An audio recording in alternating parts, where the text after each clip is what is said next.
Do you know what time it is? It's supernatural story time. And if you're easily scared, and even if you're not, there's only one thing left to do. Just turn off the lights, because these are stories that you listen to only in the dark. It Howled in the Night, Volume 4, Story Number 1. When I was younger, around 7 or 8, I'm 16 now, I had a great fascination with werewolves, and my uncle told me of this time when him and a friend, he couldn't recall the friend's name, were driving around Arlington, Ohio, and a creature had walked in the middle of the road that looked like a big black dog, whose back reached the hood of the car, but it was longer and had more mass than any dog they had ever seen.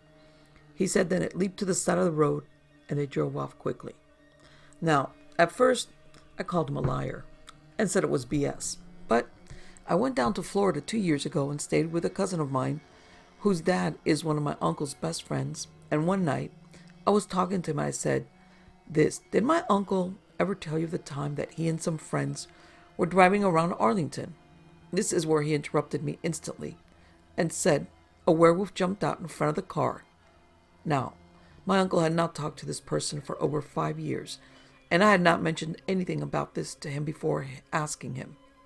Also, this next story was told to me by my dad's girlfriend, who grew up around Arlington on a farm. This happened to her when she was 10, and I think she's like 28 or 30 now. The way she describes it, they were all sitting down to eat supper one night, and she'd forgotten to feed the chickens that day, so they had to run out and do it after supper. So her dad told her and her younger brother to go out and feed them.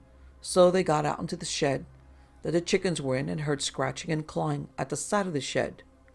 They both froze in the spot, not moving a muscle, while her dad then walked to the back porch and turned the light on, and he yelled out to them, when I tell you to run, I want you to hold on to your brother and run for this door, and don't stop until you get to me. So they did. She asked him why he told them to run, and he would not tell her.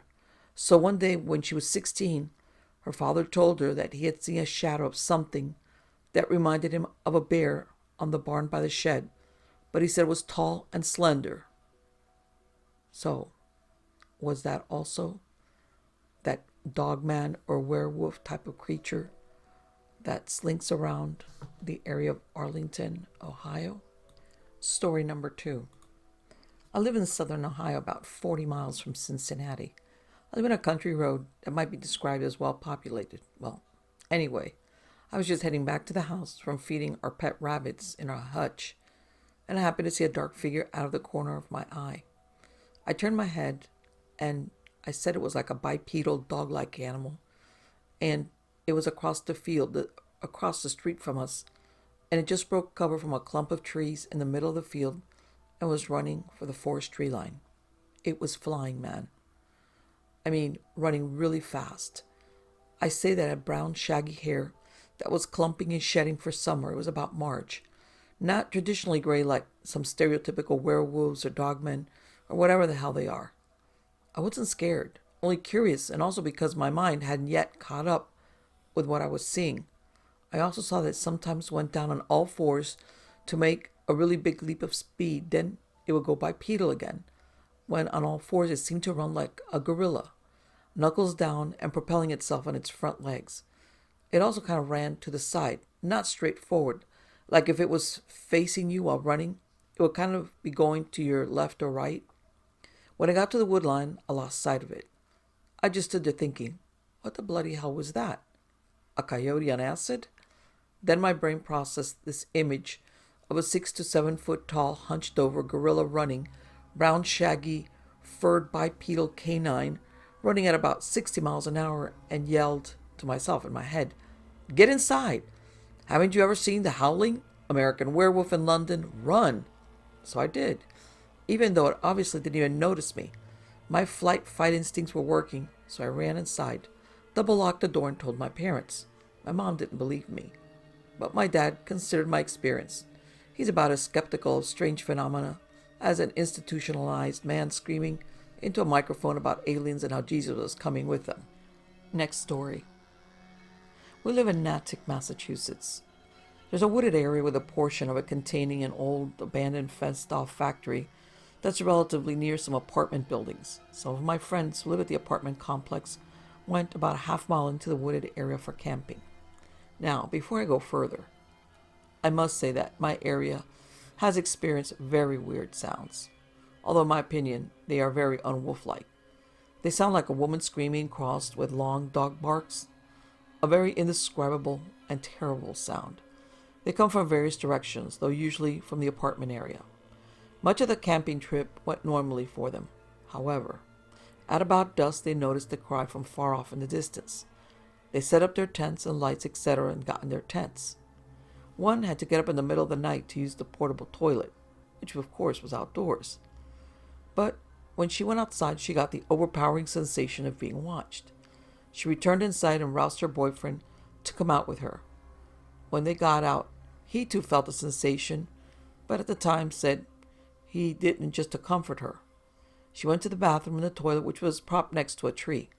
As she was going, her boyfriend swears he saw, walking away from the campsite through the brush to the right of the tree, a large, approximately 6 to 7 foot man-shaped figure, covered in grayish fur, sporting wolf-like features, and a bushy tail swaying behind it.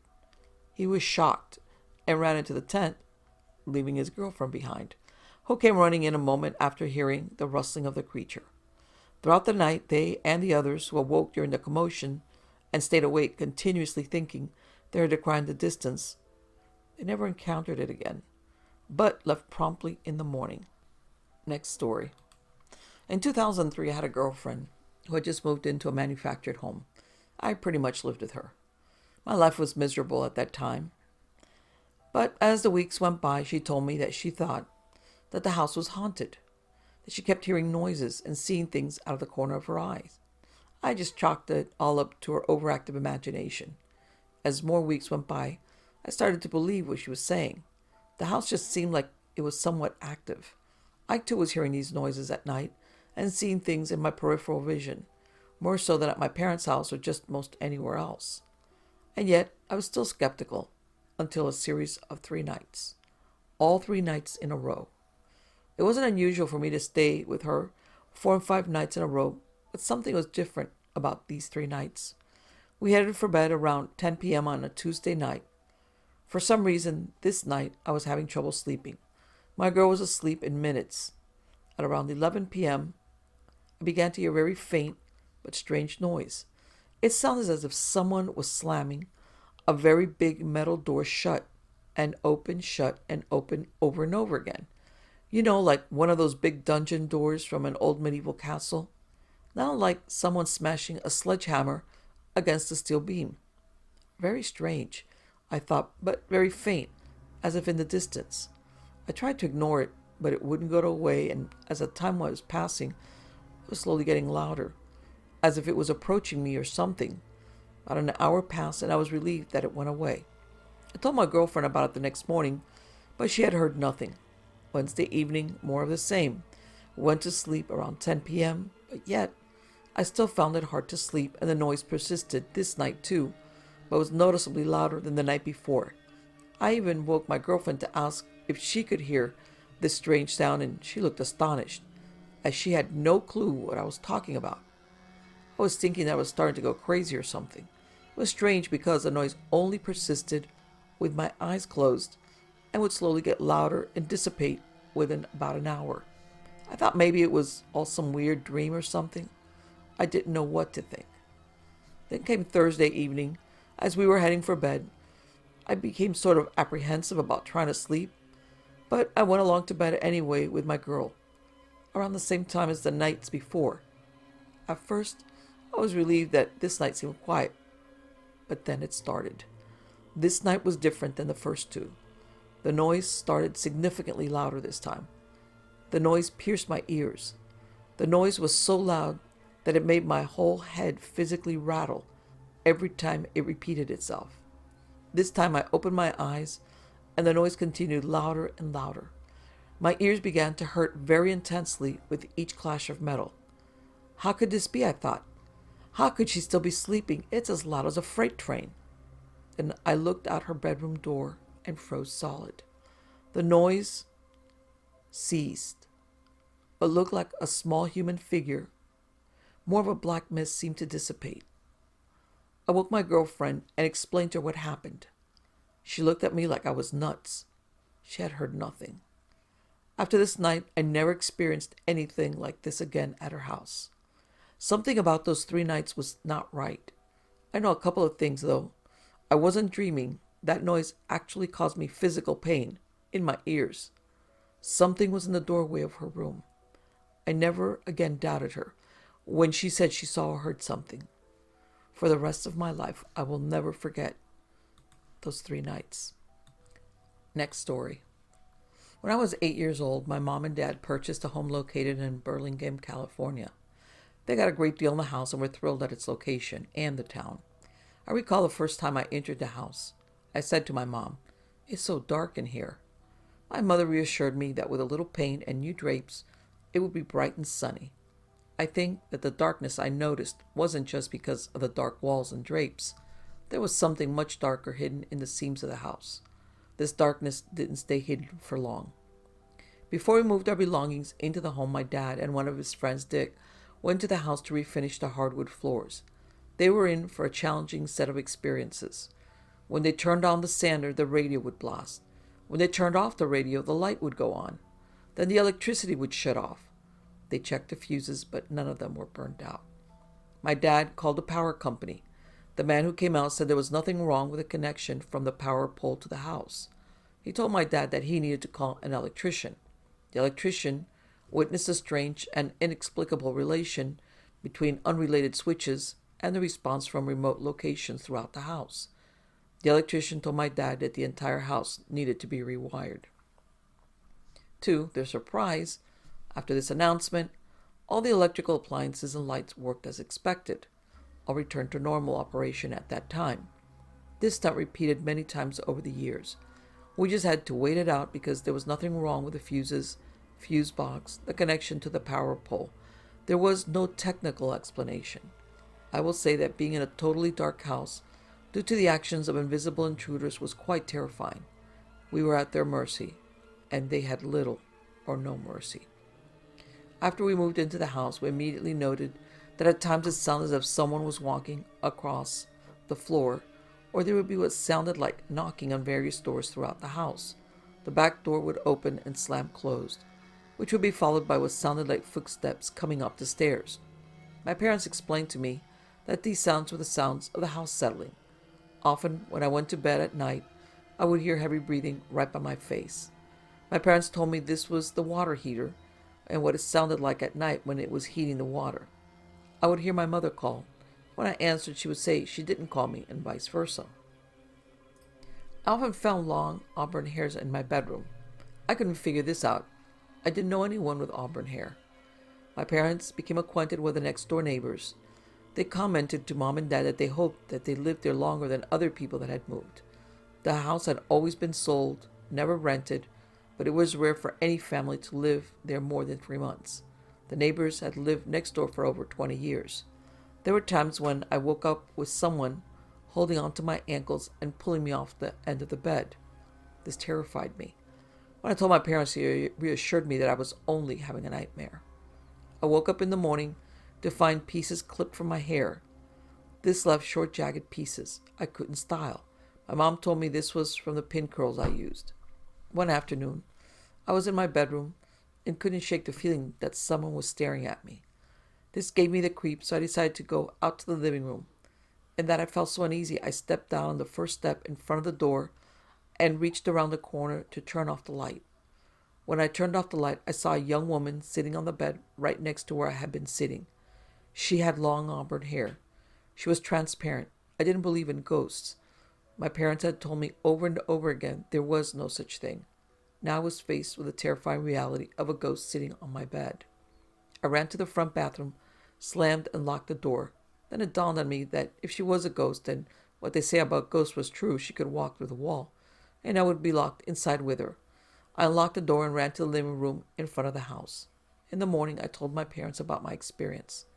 They exchanged glances, and then they told me what they knew about the house and that it was haunted. The ghost I described to them is the one they called Florence. It took them about 3 years to believe the house was haunted.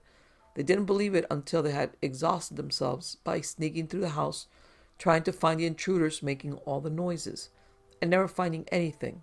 Then one night, when they had just gotten into bed, turned off the lights, above the end of their beds were 2 floating heads staring at them. They both saw these apparitions and could not deny what they saw. This put them on a track of using a Ouija board to try to communicate with a ghost. Knowing what I do now about the response to this board by earthbound spirits, I am certain this practice only made things worse. There were many ghosts. I only saw 2 manifest as apparitions, but my parents saw and experienced many more. I saw things, but only 2 specific ones. It was a common experience to see items such as books fly across the room. One time my mom was taking a nap on the couch in the living room. The couch seemed to be shaking. She opened her eyes to discover that the couch was being transported by floating across the room with her on top of it. One could explain doors opening and closing by themselves, being due to not being latched properly and a breeze causing it to open and close. This explanation could not be applied to the sliding door between the 2nd and 3rd bedrooms. This sliding door often slammed open or closed. This was very unsettling. Quite a few times my parents came into my bedroom in the middle of the night to see why I was screaming. I was not aware of screaming. As far as I knew, I was sound asleep. Would describe the screaming as if I had seen bloody heads rolling across the floor. There were many times my parents acted out of character. They would be much harsher than one would expect. Shortly before my mom passed away, she told me that the change of life made her strange. I asked her what she meant, and she told me that one time she was chatting across the picket fence with our elderly neighbor. She said that it took all her strength to force herself to go back into our house without attacking and strangling the neighbor. I told her, Mom, that wasn't the change of life. It was the ghosts. The ghosts made them say and do things that were out of character. I could see it in their eyes and their mannerisms, that they were different, not themselves. I experienced times when I was attacked, pushed, and manhandled by the ghosts. I told my parents, and they told me that I was letting my imagination run away with me. Their invalidation of my experiences made life very difficult for me, as there was nowhere to turn for help. Family and friends that visited were often treated to a ghost experience, from simple footsteps and door knocking to having their blankets pulled off of them in the middle of the night by unseen hands. One time my aunt was at our house for my birthday party. It was too late for her to drive all the way home, but she didn't want to sleep in the house. She slept out in our travel trailer with my teenage slumber party. One time we were watching television when Hans Holzer and Sybil Leek were visiting San Francisco. They were ghost hunters. They announced that if anyone thought their house was haunted, that they would be glad to come out and get rid of the ghost. I begged my parents to call them. They didn't want to because they didn't want anyone in the area to know the house was haunted. They said that when they sold the house, that such information would prevent them from getting a good price. I was so hopeful and then crestfallen.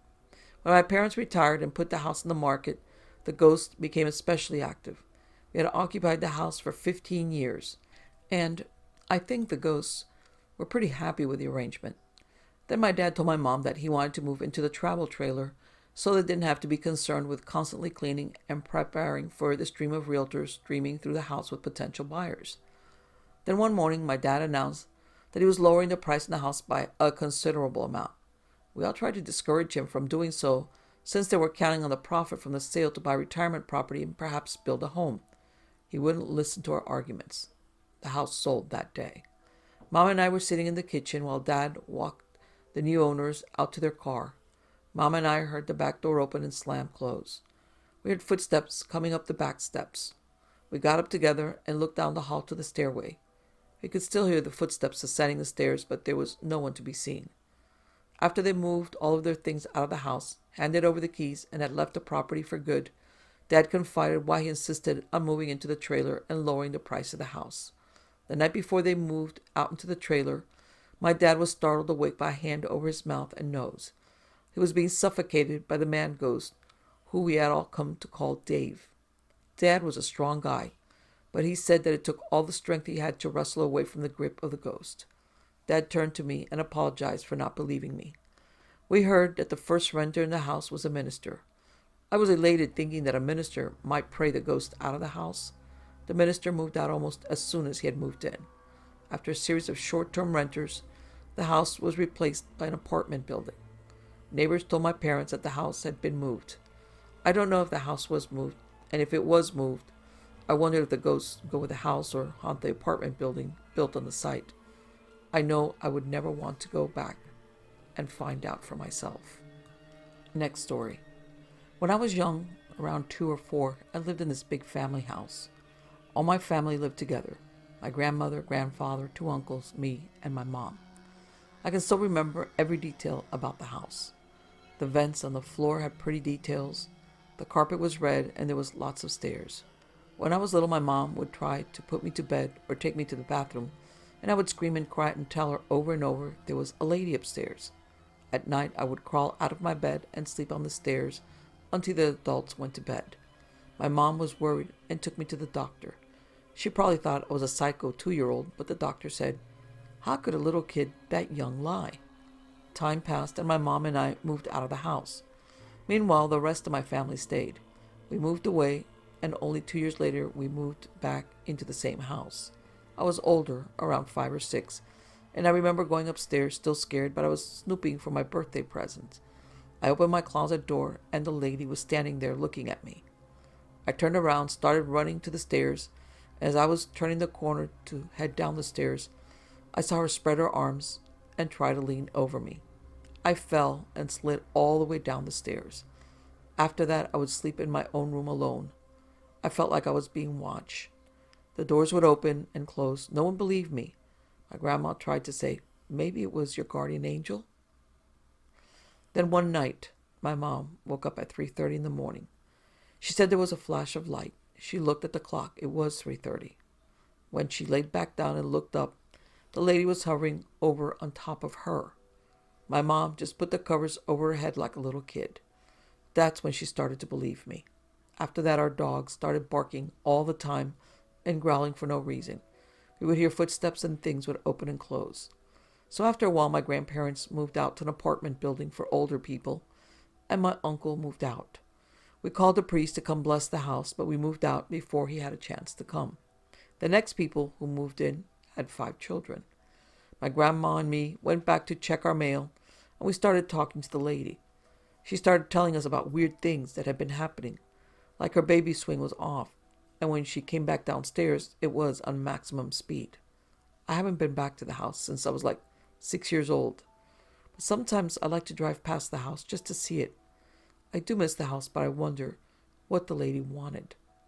I don't think she liked kids, but you're probably thinking, you were so young. How could you remember? I can remember everything to a T. Next story. When I was 14 years old, this was my first encounter or sighting of a ghost. My father and stepmother had just purchased this old farmhouse outside the town of Ford, right next to the River Arun in Sussex, England. It had a lot of land with it, including river rights. Being the oldest boy with 2 brothers and 3 sisters to look after, I was always the babysitter when my parents went out. It was on one of those nights, just after putting my brothers and sisters to bed, that I could sense that I was being watched. I grabbed the poker, and after stoking the fire in the living room, I started checking all the rooms, still holding the poker in my hand. After not finding anything or anyone, I calmed myself down, put the poker back by the fireplace, and decided to go to bed. Coming out of the living room, I grabbed a hold of the banister and started making my way upstairs to my room. Climbing the stairs, I looked up and then froze on the spot. There at the top was a transparent figure of a man, dressed in pirate's clothing, looking right down at me. I could see right through him, as there was a picture on the wall behind him that was still visible. He was clean-shaven and wore a bandana on his head, a sword on his side, and in his right hand was a wine goblet that he would drink from. He just stood there looking at me, and then he smiled. His mouth was moving as if he was speaking to me, but I couldn't hear him. He raised his goblet as if in toasting to me and drank from it. He then turned around and vanished through the wall. When I told my dad of what I saw, he just laughed and said that he also had a visit from him and that it won't be the last. He then went on to explain that the farmhouse we moved into used to be a favorite place for pirates to hide out many years ago, and it appears they still do. Next story. I just moved into a house back in 2006 in New Brunswick for the school year, and this house was unbelievably old. Always, when I would be in the house on my own, fully knowing no one else was in the house, I would hear distinct footsteps from the floor above, traveling from one end of the house to another, very different from the usual house settling noises. The sounds of doors opening and closing would radiate throughout the place, and there would always be that off feeling that someone else was indeed in the place from time to time. The event, however, that convinced me this place was semi-haunted was one night in the middle of a completely normal dream. It was suddenly interrupted by an older man with gray hair and a terribly malevolent look on his face. He then gave a snarl, and I heard nothing but loud cackling laughter. It rocked from my sleep, and the second I woke up with my entire DVD rack with about 100 plus movies slowly tipped forward and fell, throwing all my DVDs everywhere. Surprisingly, I wasn't that scared. More pissed than anything, because earlier in the week I had just put them all in alphabetical order. Next story. Years ago, I used to work at the Sealed Back Hotel, downtown area. Is a little town in Kentucky. Now, the top floor is only used when the rest of the hotel was booked, so it goes a long time between uses. It's mostly ballrooms, meeting rooms, and maybe 10 regular rooms total up there. I'd been sent up to do some freshening before a big party booking and was working alone. Typically, room keepers work in pairs. I was straightening beds, spraying air freshener, and dusting, that sort of thing. I was sort of on my guard because already I'd been caught watching TV in the rooms and gotten in trouble for that. So my nerves were a little on edge already. Anyway, I kept feeling like someone was watching me. Kept thinking it was my supervisor trying to catch me with the TV on again, which I didn't have on. This one room at the corner is laid out differently than the rest. In that room, the mirror is opposite to the door to the hallway, not next to it as normal in all the others. I was making the bed, and I got that feeling of being watched again. So I looked over my shoulder. Nobody there. I turned around to pull on the bedspread, straighten out a wrinkle, and there in the mirror in front of me, I could see a woman standing in the doorway. All I could see was her head over my shoulder. White woman, light-colored hair, bland expression, no malice or anything. But the room got freezing cold, and I had the awfulest feeling. I turned around and looked over my shoulder into the doorway, and she wasn't there. But turned back, and she was still in the mirror. When I looked through the doorway, I could not get out of there fast enough. All the skin on my whole body was crawling. It was so weird because the physical experience was like that of taking sick, sudden and dreadful. I couldn't get warm, and I had the whole flight or fight thing going on. Apparently, apparitions on the 10th floor are not unusual, but they're not harmful either. I didn't go back up there that day. They had to get someone else to finish my rooms. I was just too shaken up. Next story. Boating is a very popular pastime in the town where I grew up. Many people have cabins on islands out in the bay, one of which is called Swan Island.